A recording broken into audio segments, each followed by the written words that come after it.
Yo, Cardi B just lit the entire State Farm Arena on fire, and I don't mean the stage. The Bronx Queen apparently destroyed their backstage so bad that a whole employee went running to the internet crying about what her team left behind. And now there's footage leaking, receipts dropping, and a venue getting dragged into the worst PR nightmare of the year. State Farm Arena really thought they could play with a woman who just sold out 35 straight shows? Bro, you'll pick the wrong rap girl to disrespect. Before we get into it, like, subscribe, don't miss it. Nah. Belcalis Marleni's Almonza, Cardi B herself, wrapped her Little Miss Drama tour at State Farm Arena in Atlanta, and now a venue insider is accusing her entire camp of vandalizing the changing room on their way out. The whole mess went down on Saturday, April 18th, 2026. Capping off the same weekend, she went on Instagram Live cursing out venue employees in real time. State Farm Arena really thought picking a fight with Cardi on her last show was smart. You didn't think this one through. Now let's pull up the receipts that show exactly how this backfired on them. Alright, let me walk you all through the quote bank, cause the receipts on this one are wild. On Saturday, April 18th, 2026, Cardi, 33 years old, Grammy-winning, the only female rapper to sell out every single stop of her arena tour, went live on Instagram from inside State Farm Arena while visibly arguing with venue staff. In that clip she yelled, and I'm quoting directly here, "UF, King employees are being disrespectful. I'm not performing today." When I watched this clip back for the first time, I was like, what?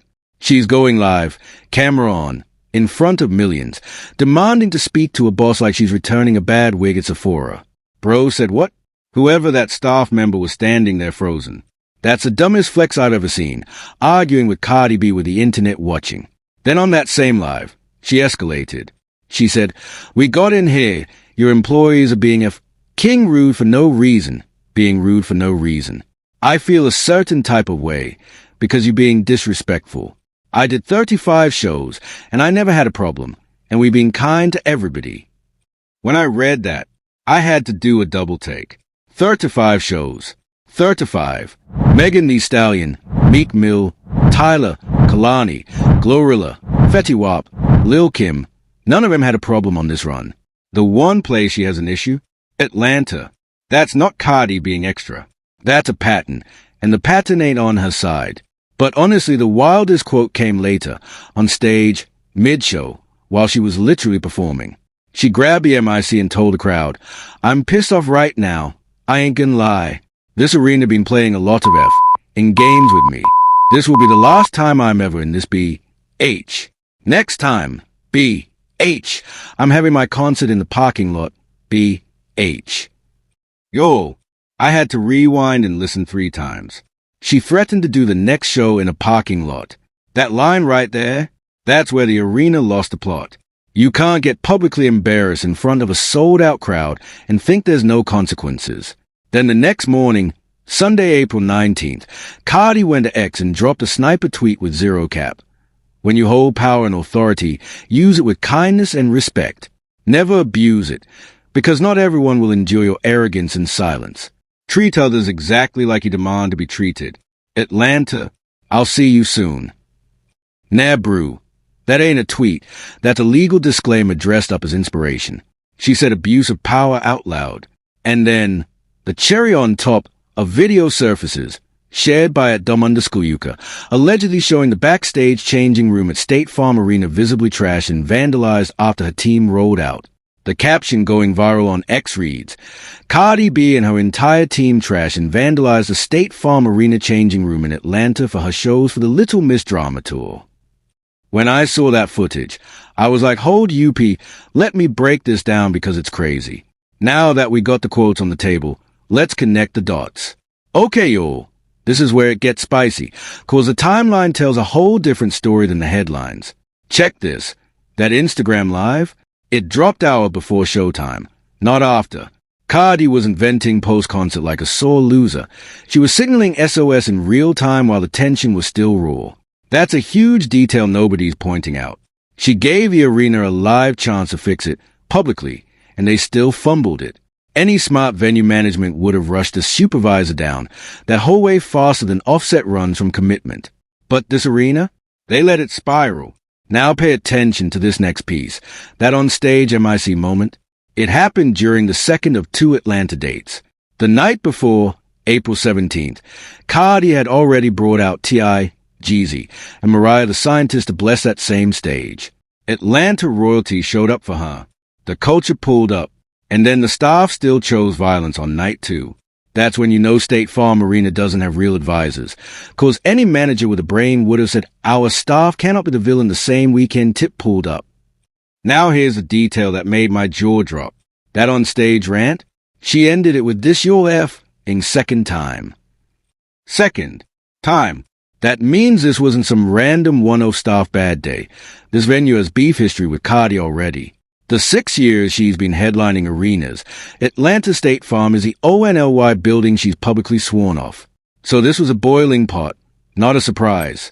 Bro, they had ONE warning and still swung a second strike. Terrible timing. Brew. Remember the viral dressing room clip? It was posted by a political commentary account, not a music blog. Which is wild, because that tells you this story punched through the hip-hop bubble and went straight mainstream internet. That's not a small detail. When your drama trends on general news timelines, the venue doesn't just lose Cardi, it loses negotiating leverage with every artist watching from the sidelines. And the business context behind all this? Massive. The Little Miss Drama Tour launched February 11, 2026 in Palm Desert, California, supporting her sophomore album Am I the Drama, which topped the Billboard 200 back in September 2025.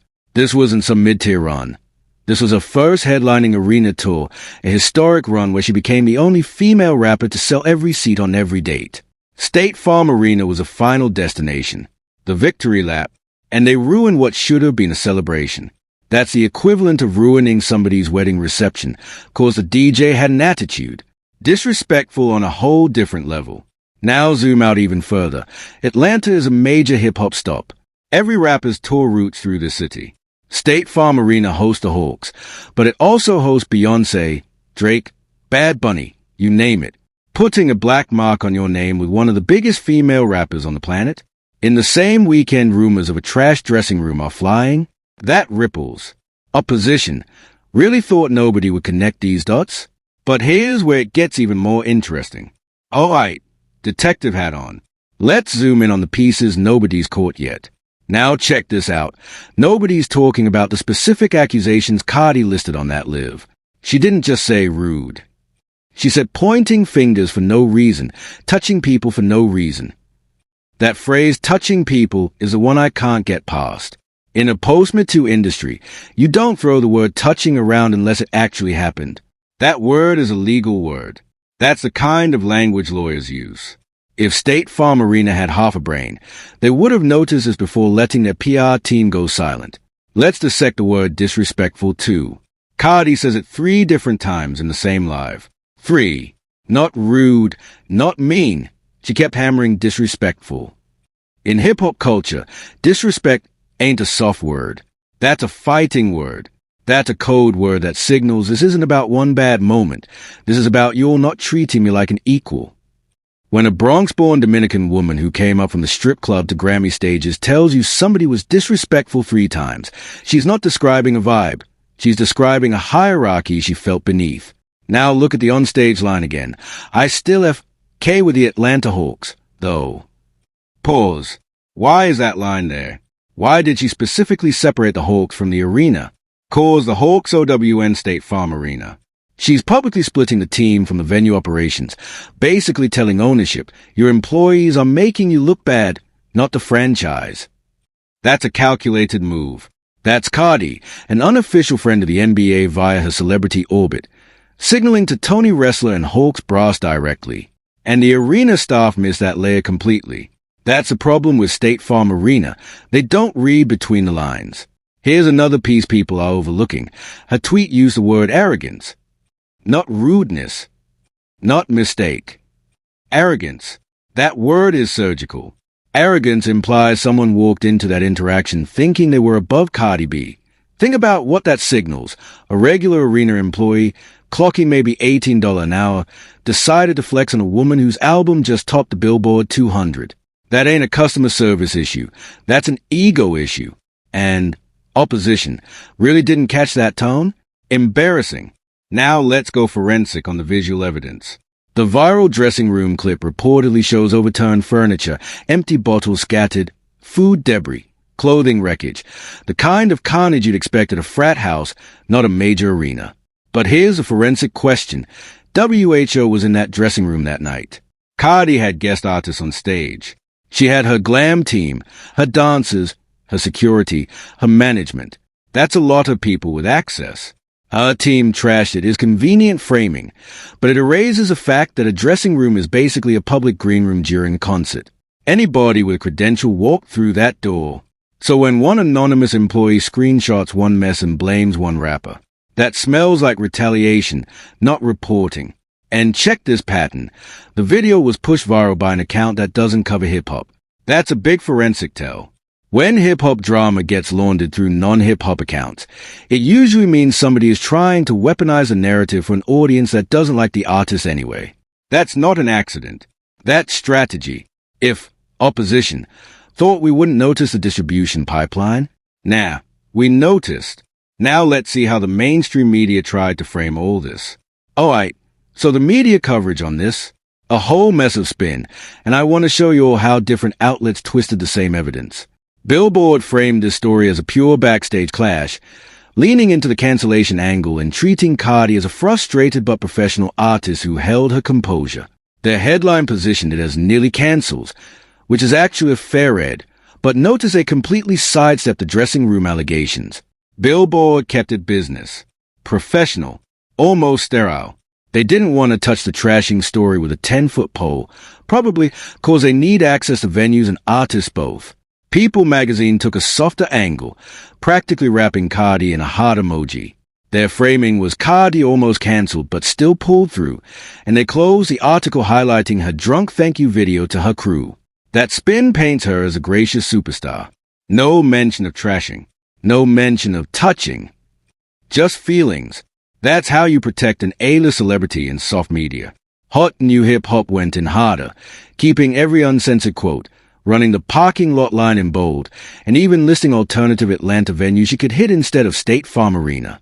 Their framing was essentially, Cardi said what she said, and she meant it. That's the hip-hop press doing its job. No sanitizing. Complex kept it clean too, emphasizing that Saturday was night TW over 2-night run, and reminding readers that T.I., Jeezy, and Mariah the Scientist had just blessed the same stage.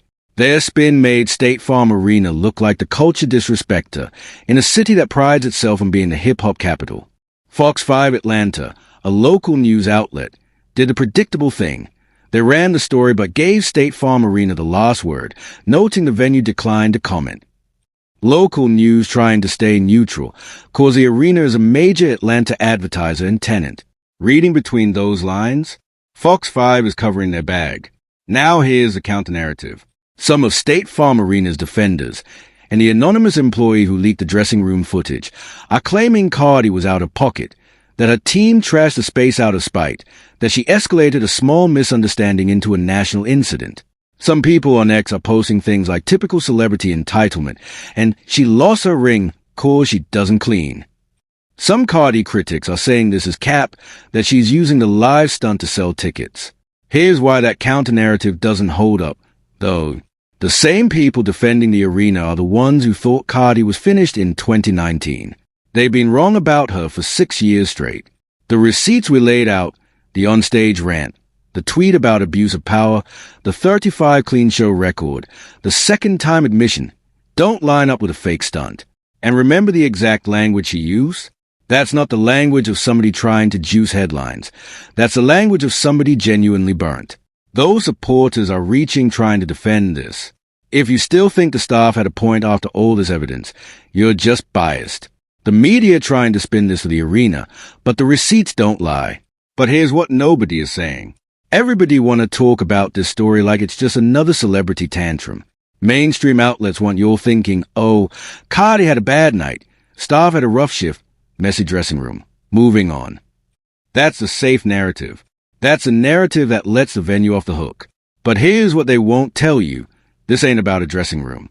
This is about Atlanta's venue industrial complex refusing to respect female hip-hop artists at their peak. This is an industry politics story disguised as a cleanup story. Think about it. Every major female rapper who's rolled through Atlanta in the last few years has had something pop off. The city's customer service reputation has been trashed online for years. Keith Lee literally went viral exposing Atlanta restaurants for treating customers like they were doing them a favor. That's the same energy Cardi caught backstage. Atlanta staff really thought they could treat a woman who just made history like a regular walk-in. State Farm Arena is a puppet in a bigger game, and that game is about who gets respected in this business. Here's the uncomfortable truth nobody in the hip-hop press want to print. Cardi B is being held to a standard Drake, Travis, and Future are never held to. When a male rapper's entourage trashes a green room, it's rock star behavior. When a female rapper's team allegedly does it, suddenly it's entitlement, and anonymous employees go running to the internet. That's not equal treatment. That's a gendered double standard, and it's been the dirty secret of the touring industry for decades. Remember that tweet about abuse of power? Here's the real reason she said that. She wasn't talking about one employee. She was talking about an entire system that treats women artists as disposable until they threaten to stop spending. And here's a historical pattern people keep missing. This is the same playbook used against every female rapper before her. Lil' Kim got disrespected in venues. Foxy Brown, Remy, Nicki, every single one of them has a backstage horror story. The industry keeps running the same script. Diminish the woman, amplify the star complaint, leak the trash room footage, and let the public crucify her. Atlanta is repeating the same mistakes that happened in every other market. We've seen this before. State Farm Arena is on the losing side of history, and they are too drunk on their own importance to see it. Let me hit you with the cultural impact angle too. Hip-hop is shifting. We're in an era where the female MC is no longer the supporting act. She's a headliner, the brand, the franchise. Cardi just sold out 35 arenas by herself. Megan, Lato, Glorilla, Doha, Ice Spice. This is a full-on matriarchal rap boom. Venues that don't evolve with this shift are gonna get left. State Farm Arena represents the OLD god that the culture is done with. 5 years from now, the venues that treated the new female rap royalty with respect will be booking the sold-out tours. The venues that didn't, they'll be hosting the tribute bands and monster truck rallies. Now let me go psychological warfare for a second. You think Cardi going live before the show was emotional? Nah, that was chess.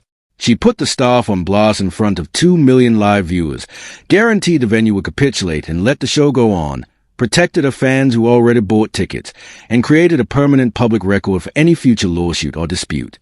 That's not a meltdown. That's leverage. The arena was playing checkers while Cardi was playing chess. Every move the staff made was predictable. They got defensive. They went silent. They leaked a retaliation video. Textbook response from an institution that doesn't know it's already lost. And here's the authenticity angle, the one that killed the arena's whole counterstory. Cardi has been documenting her life publicly since 2016. Every argument she's ever had, we've seen on camera. Every beef, every L, every W, all online. She doesn't hide anything. That's her brand. That's her currency with fans.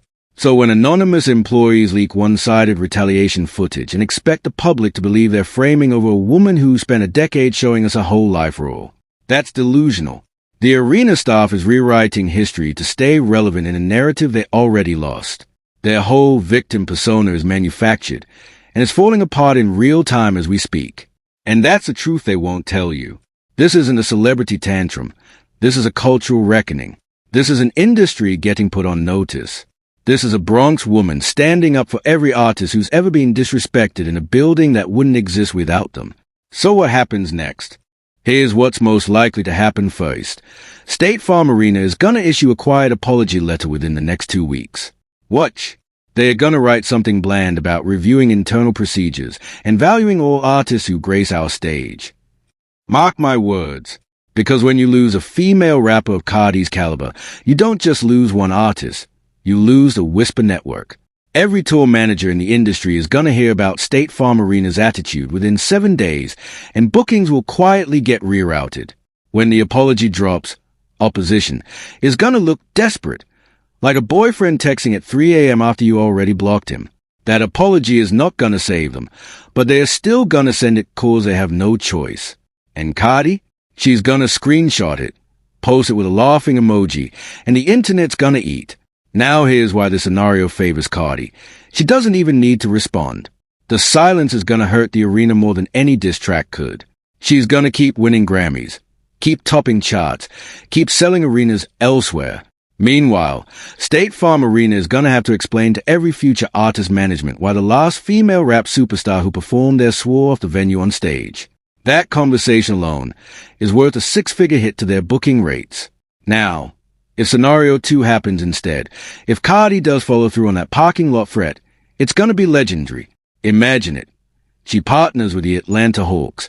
Remember, she said she still FS with them, or pivots to Mercedes-Benz Stadium or State Farm's direct competitor, and announces a next Atlanta date with viral teaser that ROASTS State Farm Arena by name. That would single-handedly tank the arena's Q1 2027 concert revenue. If she goes that route, opposition is gonna get destroyed in the PR war. State Farm Arena is not ready for what's coming if Cardi decides to take this public feud seriously. We saw what happened when Beyoncé had a bad experience with venues. They don't recover quickly. The arena doesn't stand a chance if she decides to make an example. And whichever way it breaks, Cardi still wins. That's the beauty of holding the leverage. She doesn't need State Farm Arena. State Farm Arena needs her. Now, looking at the bigger picture, scenario 3, this moment is going to become a case study. Mark my words, 2 years from now, music business professors and tour management courses are gonna point to the April 18th, 2026 State Farm Arena incident as the day female rap reclaimed its negotiating power. Other female artists are gonna start demanding better backstage treatment in their riders. Venues are gonna hire sensitivity training consultants. Green rooms are gonna get upgraded. An entire industry standard is about to shift because one rapper went live on Instagram at the right moment. And the legacy damage to State Farm Arena? Wait till you see it unfold. 5 years from now, people will look back at this as the arena's biggest L. Their brand is going to be permanently associated with the place Cardi swore off.